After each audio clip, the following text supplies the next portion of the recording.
Hey everyone, this topic of today that I wanted to address is about communication and relationships in any type of relationship, romantic or otherwise. And I came out of a conversation I had with certain somebody about a few months ago, and she was telling me about the problem she had with her man. And I was asking her because something happened and she was mad. Her feelings were hurt, and she didn't like what he did. And I was like, okay, so what did you tell him what did he say once you told him that made you feel? He was like, well, he does. I didn't tell him how it made me feel. He should know I don't like it. And I was like, no, you cannot ever assume that somebody can read your mind or being mad because you never told somebody they do something you don't like.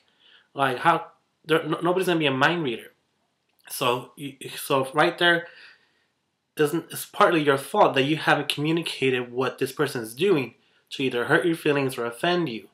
Once after you set them down and talk to them and let them know, hey, what you did was not cool, I didn't like it, but blah blah blah blah. They do it again, then you know that you have the right to be offended and be mad at them because you already told them once, and then not that all communication is going to solve all your problems. Just letting somebody know doesn't mean it's going to fix everything. And even like I was hearing Dr. Phil yesterday, talking about how a big sign of divorce or you're headed for divorce is when you start arguing and you start attacking their character. You do character assassination, he said. And instead of talking about the topic at hand or why you're arguing, you start going like, oh, he said like, oh, you're sure, or you like your dad. Like you avoid the topic and go into them. And I thought, well, that's true. That's interesting. You know, once you, you're not fighting about what went on. You know what I mean? I say, oh, you fought about, what I mean? You didn't wash the dishes last night. You left the toilet thing up. And you argue about that. It's not really about that. Sometimes it's about either the person itself, something they do, you just can't stand it.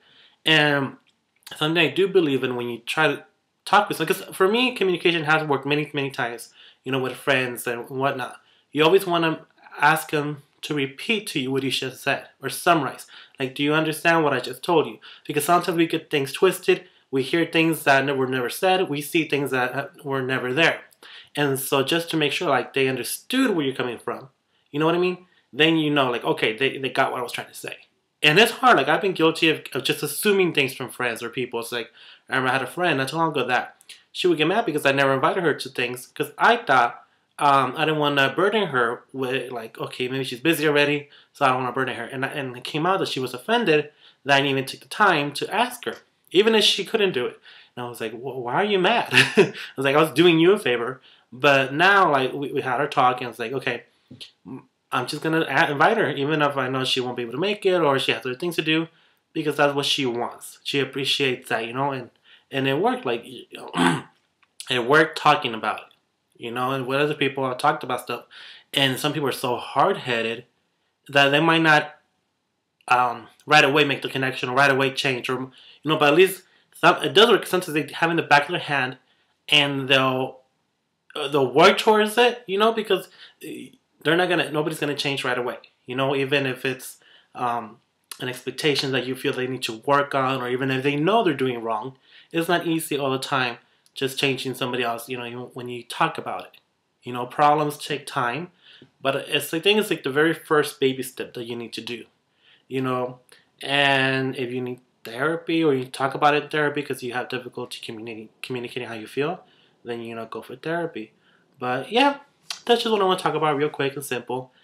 Communication. So anybody out there that I know, don't come to me with your problems or getting mad because somebody did something you don't like and you're talking to me about it, but you never talk to this person beforehand.